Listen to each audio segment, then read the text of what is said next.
Private banking isn't for everyone, the woman behind the polished marble counter said with a smile, so practiced it almost sounded polite, but every eye in the lobby knew exactly what she meant. The quiet inside Hamilton Federal's flagship branch suddenly felt heavier than the bronze chandeliers hanging above the waiting area, and the man standing in front of her didn't argue, didn't sigh, didn't even blink. Marcus Ellington, dressed in a plain black polo, dark blue jeans, and white sneakers that had seen better days, simply rested one hand on the leather folder he carried and looked toward the floor-to-ceiling windows where the Chicago skyline shimmered beneath a clear spring morning. At exactly 8:42 a.m., executives hurried past, retirees sipped complimentary coffee, and investors checked stock prices on expensive phones. Yet every conversation slowed just enough to watch what happened next. Emily Carter adjusted her name badge and crossed her arms. "Private appointments require verification before access," she repeated, this time loud enough for nearby customers to hear. A middle-aged man wearing a tailored navy suit glanced at Marcus and quietly shook his head. A younger woman waiting with her teenage son lowered her voice and whispered, "Maybe he just walked into the wrong place." Marcus remained perfectly still. Calm had become a habit long before success had become his reputation. He had learned years ago that silence often revealed more about other people than anger ever could. Emily tapped her keyboard without looking directly at him. "If you're here for a major transaction, someone from the regular service desk can probably help." The word probably floated through the lobby like a paper airplane that everyone pretended not to notice. Marcus looked at the digital clock above the reception desk. 8:43 a.m. 1 minute had passed. "I'm happy to wait," he answered in a steady voice. That answer somehow made the room even quieter. Emily frowned as if patience itself had become an inconvenience. Two financial advisors walking by slowed their pace, exchanged curious looks, and continued toward the elevators. Near the customer lounge, a junior associate named Olivia Brooks glanced up from her tablet after hearing the last name Ellington. Something about it sounded familiar, but before she could think further, another client stepped beside Marcus and muttered with a dismissive chuckle, "Some people always expect VIP treatment." Marcus never turned toward him. Instead, he watched sunlight reflect across the polished marble floor until it reached his shoes, as if the building itself refused to ignore his presence. The branch appeared perfectly organized, perfectly professional, perfectly welcoming. Yet beneath the polished surfaces, invisible judgments moved faster than numbers across stock tickers. Somewhere above the lobby, an elevator chimed softly. No one paid attention to the sound. No one noticed the doors beginning to slide open. And no one, especially Emily Carter, had any idea that before the next few minutes were over, the most important person in the entire building would be the quiet man she had already decided did not belong there. Marcus Ellington folded his hands over the worn leather folder and took a seat beneath a framed photograph of the bank that had been hanging on the wall for almost 70 years, looking more like a patient visitor than someone preparing to move millions of dollars before lunch. The lobby slowly returned to its routine, but curiosity never really left. Every few seconds, another customer glanced toward the quiet man in the black polo shirt, and then back at the private banking desk, where Emily Carter continued typing with confident little taps that echoed across the polished marble floor. She never called his name. She never checked the identification still resting beside her keyboard. Instead, she leaned toward another teller and whispered something that ended with both of them smiling politely. Marcus noticed it without reacting. He had spent 20 years walking into rooms where assumptions arrived before introductions, and experience had taught him that impatience often hid the truth instead of revealing it. The digital clock changed to 8:45. A financial news channel played silently on the large television mounted above the waiting area, while stock prices rolled endlessly across the bottom of the screen. A retired teacher reading a newspaper looked up and studied Marcus for a moment before returning to the crossword puzzle. A young father holding the hand of his daughter quietly asked if they should move closer to the service line, but the little girl simply pointed toward Marcus and said, "He looks like he is waiting for someone important."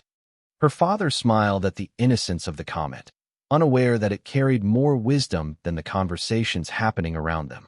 Across the lobby, Olivia Brooks opened a client scheduling application for a routine task and paused when the name Marcus Ellington appeared in an executive notification field that ordinary employees almost never saw. She blinked once and refreshed the screen, convinced she had selected the wrong record, but the notification remained exactly where it had been, highlighted in gold with restricted access beside it. Before she could read further, Emily walked past her desk and casually said, "Do not worry about him. Private banking is not the right fit for every walk-in customer." Olivia nodded automatically, yet something about the sentence felt heavier than policy. She looked back toward Marcus and noticed that he was watching sunlight move across the lobby instead of watching the people judging him. There was no frustration in his expression, only remarkable patience, as though he already knew the morning had its own schedule. Upstairs, somewhere beyond the frosted glass offices overlooking the main floor, an elevator chimed again. This time the sound was followed by quick footsteps that no customer could see, and a receptionist hurried across an executive hallway carrying a tablet while speaking into a headset with unexpected urgency. Down below, Emily straightened a stack of brochures, convinced the situation was already finished, while Marcus quietly checked the time one last time and offered the smallest hint of a smile, as if the real appointment had finally begun. The elevator doors closed somewhere above the lobby, but the quiet urgency spreading across the executive floor had already begun traveling downward like an invisible current, while no one in the customer area understood why the atmosphere suddenly felt different. Olivia Brooks stared at the gold notification on her screen one more time before carefully minimizing the window, her heartbeat somehow louder than the soft piano music floating through the speakers. She had worked at Hamilton Federal for only 11 months, yet every training session had repeated the same instruction whenever an executive priority client appeared in the system: notify management immediately and never delay service.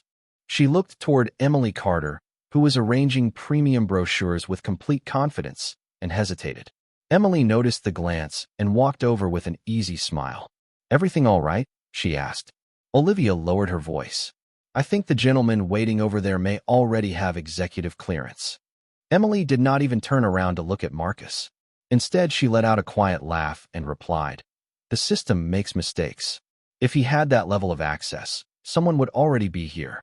The sentence sounded reasonable until another notification silently appeared on Olivia's monitor, this one flashing with higher priority than the first. Before she could read it completely, the phone on her desk rang. She answered politely, listened for 3 seconds, and her expression changed. "Yes, he is still here," she whispered before the caller disconnected without another word. Emily noticed the shift and folded her arms. "Who was that?"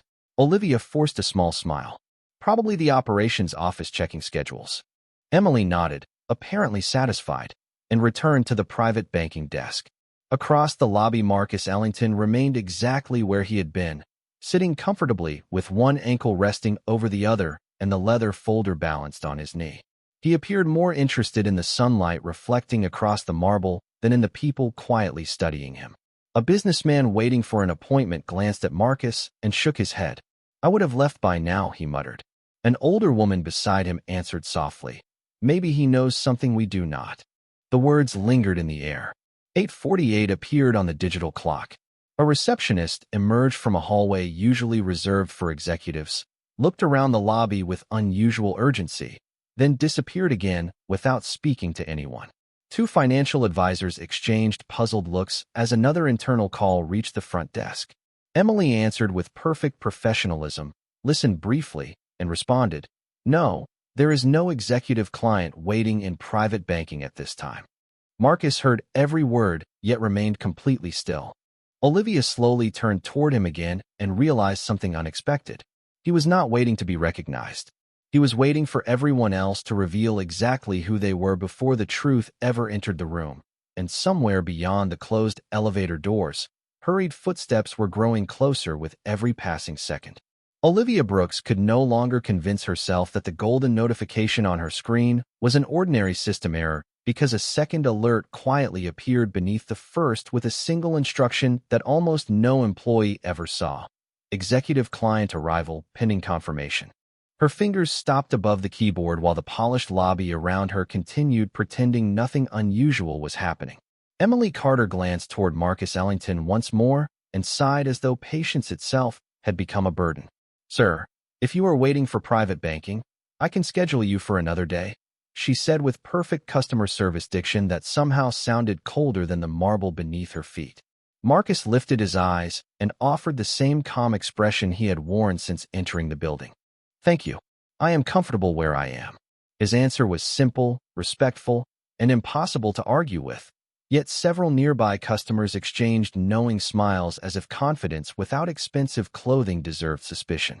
Olivia quietly opened the restricted client profile again, and this time the screen expanded automatically, revealing a level of authorization she had only seen during training videos. Her heartbeat accelerated. Before she could read another line, the internal messaging application flashed a priority request asking every department to verify whether a guest named Marcus Ellington had arrived. She looked across the lobby and then back at the message, realizing the answer had been sitting less than 30 feet away for the last several minutes. At the customer lounge, the retired teacher folded his newspaper and watched Marcus with growing curiosity. The little girl who had noticed him earlier tugged gently on her father's sleeve and whispered, "He still looks like he is waiting for someone important." Her father smiled politely, but this time he looked toward the executive elevators instead of the front entrance. Emily reached for the telephone and confidently informed another caller that no executive client was present in the lobby. The words had barely left her mouth when Olivia stood from her desk for the first time all morning. She walked halfway across the polished floor before hesitation stopped her. Marcus noticed her uncertainty and met her eyes for only a moment before giving the smallest nod, not as an instruction but as quiet reassurance. Somehow that single gesture settled every doubt she had been carrying.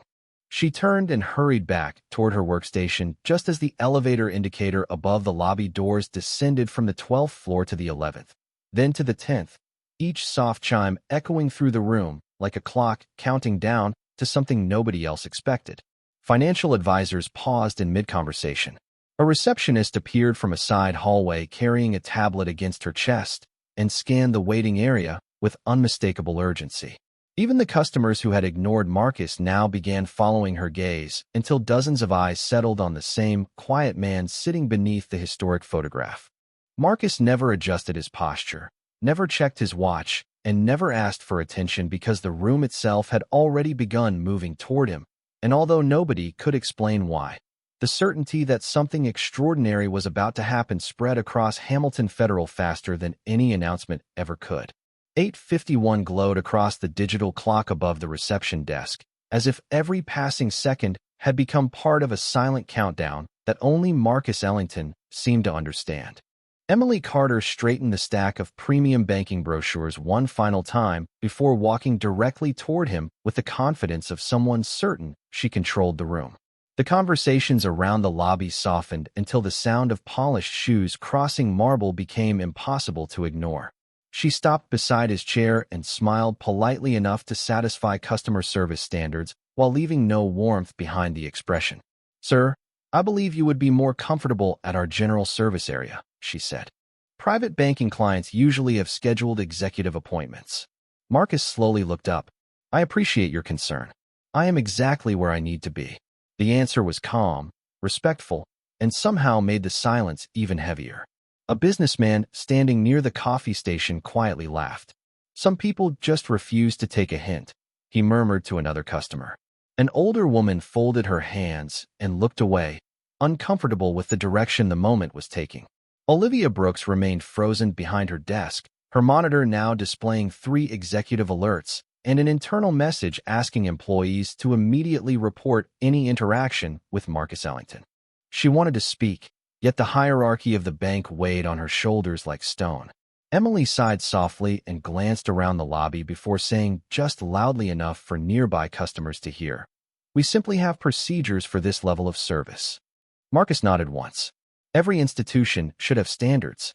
She smiled as though she had won the exchange, never noticing that he had not disagreed with her at all. For a brief instant Marcus watched the sunlight stretching across the marble floor, and an old memory quietly surfaced. 22 years earlier, he had walked into a neighborhood bank carrying business plans for the construction company he dreamed of building. He had worn a borrowed suit that never quite fit his shoulders and polished shoes that still looked worn around the edges. The loan officer had studied him for less than 30 seconds before sliding the folder back across the desk and saying, "This program is usually intended for established applicants." Marcus had walked out carrying the same folder and the same quiet determination he carried today. He never argued then, and he would not argue now. The memory disappeared as quickly as it arrived. Back in the present, the executive elevator indicator reached the lobby level and paused. No one noticed except Olivia, whose eyes widened when the doors prepared to open. Emily remained focused on Marcus, still convinced she was managing an ordinary inconvenience. The businessman near the coffee station picked up his cup and shook his head once more. The little girl squeezed her father's hand and whispered, "Everyone keeps looking at him instead of the door." She was right. Every assumption in the room had settled on one quiet man sitting alone, while behind them polished elevator doors were silently sliding apart, ready to reveal a truth that would make every judgment spoken in the last 10 minutes feel painfully small. The polished elevator doors opened without a sound, yet the entire atmosphere inside Hamilton Federal shifted as though the building itself had taken a deeper breath. A tall man in a charcoal suit stepped out carrying a tablet, followed by two senior associates who almost never left the executive floor during business hours. They scanned the lobby only for an instant before their eyes locked onto the quiet man sitting beneath the historic photograph. Without exchanging another word, all three immediately changed direction and walked quickly across the marble floor. Conversation stopped in the middle of sentences. Coffee cups remained suspended halfway to waiting hands. Even the financial news channel seemed strangely silent, although the captions continued moving across the screen. Emily Carter noticed the movement and instinctively straightened her blazer, assuming an executive was approaching the private banking desk. She prepared her professional smile, but the group walked directly past her without slowing down. Olivia Brooks watched with growing disbelief as the senior associates continued forward until they stopped a respectful distance from Marcus Ellington. The oldest among them lowered his voice and spoke with unmistakable courtesy. "Mr. Ellington, thank you for your patience. The branch manager is on his way down now." Marcus stood smoothly and answered with a calm smile. "There is no rush." Those four words somehow made the room even quieter. The businessman who had dismissed him only moments earlier slowly lowered his coffee cup. The older woman folded her newspaper completely and stared without pretending not to watch anymore. The little girl smiled as though everything was finally making sense. Emily blinked once, then twice, trying to process what she had just heard.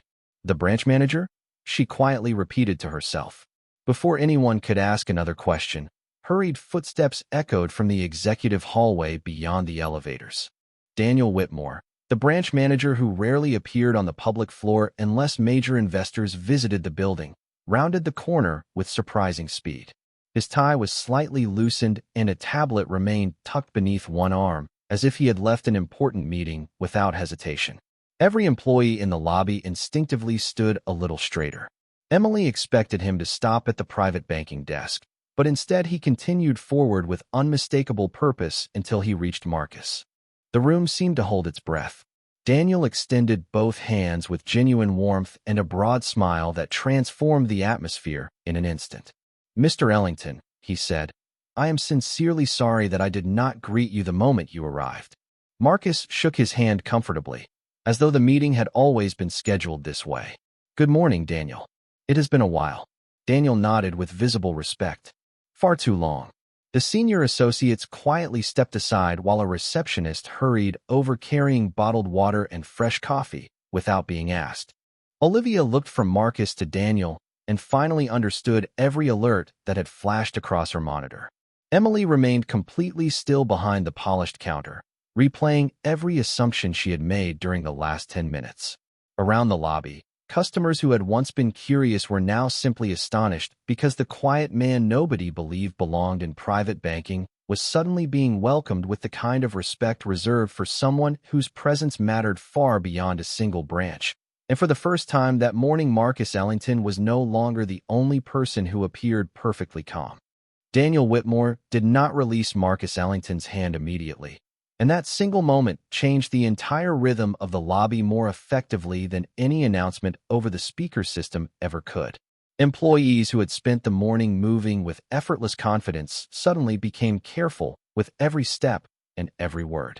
Daniel turned toward a nearby associate and accepted a fresh cup of coffee before personally offering it to Marcus with both hands. "Your usual blend," he said with an apologetic smile. "I should have welcomed you myself." Marcus accepted the cup with quiet gratitude. "You remembered."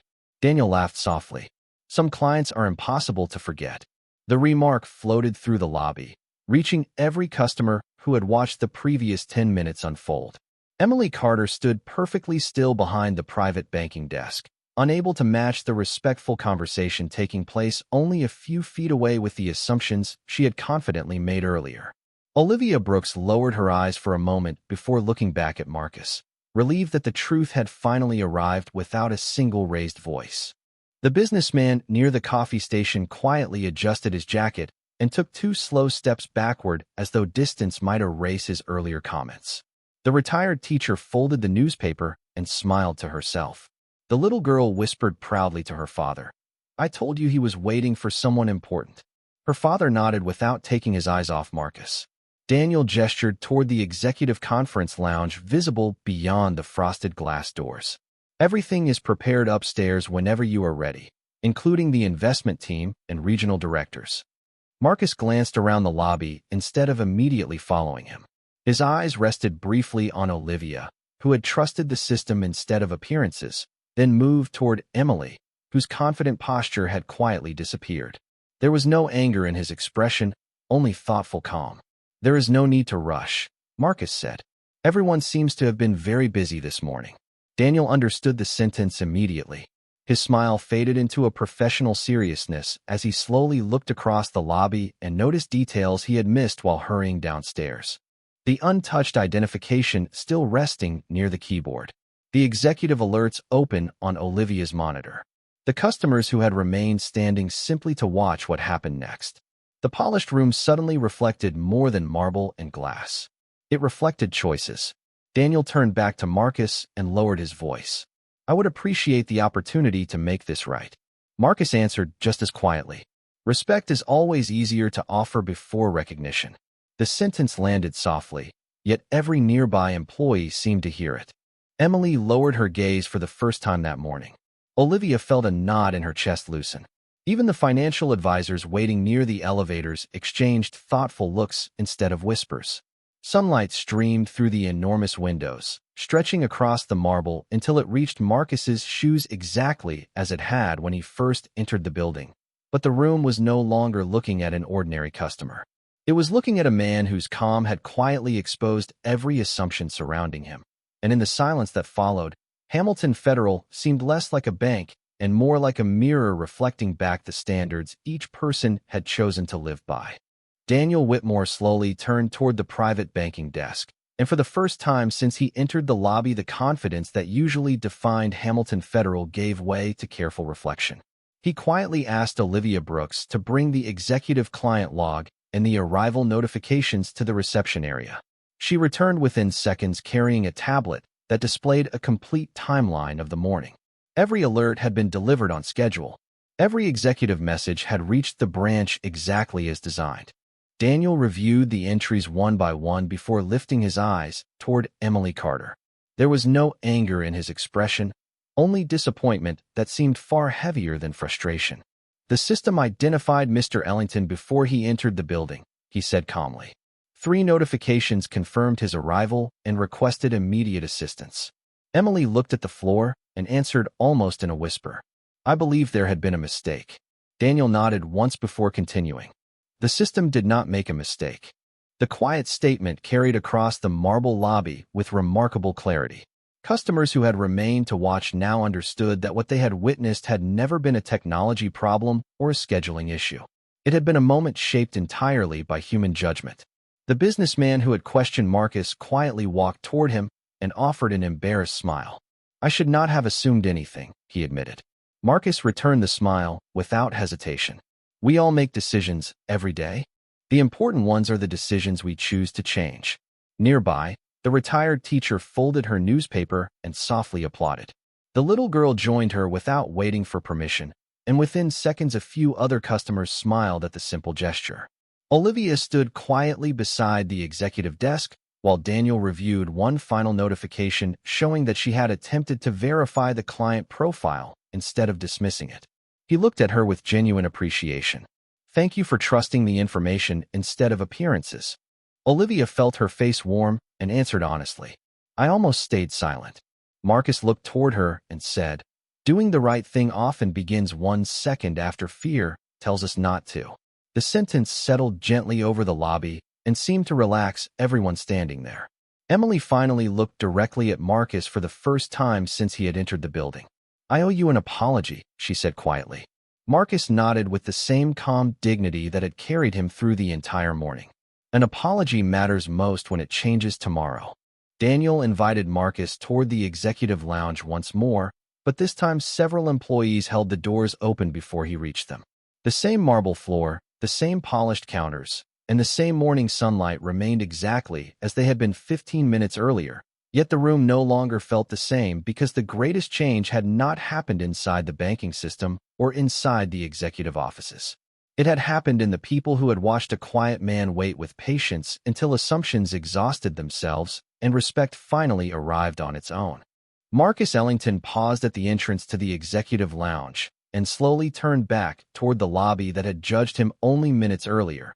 And in that quiet movement, every conversation disappeared until nothing remained except the soft hum of the building and sunlight stretching across polished marble like a fresh beginning. Daniel Whitmore stood respectfully beside him without interrupting, while employees and customers instinctively formed a silent audience that no meeting had ever planned. Emily Carter lifted her eyes, no longer trying to defend a decision that had already been answered by reality itself. Olivia Brooks remained near the reception desk, still holding the tablet that had carried the truth long before anyone chose to see it.